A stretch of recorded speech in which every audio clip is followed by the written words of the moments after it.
প্রথমে হলুদ, লবণ আর তেল দিয়ে মাছটাকে ভালো করে মাখিয়ে রেখে দেব। তারপর সাদা সর্ষে, কালো সর্ষে, পোস্ত, কাজু বাদাম আর কাঁচা লঙ্কা ভালো করে পেস্ট করে নেব। তারপর লবণ, হলুদ, দই, চিনি দিয়ে আর সর্ষের তেল দিয়ে ভালো করে পেস্টটা মাখিয়ে রেখে দেব। তারপর মাছটা গ্রেভির সাথে ভালো করে মাখিয়ে কিছুক্ষণের জন্য রেখে দেব।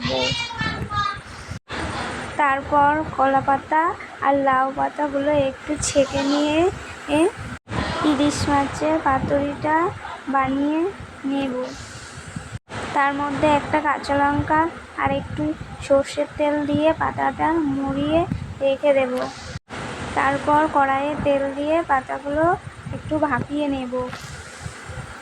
এক পাশ হয়ে গেলে আর এক পাশ উল্টে দেব। তারপর রেডি হয়ে গেল ইলিশ মাছের পাতুরি।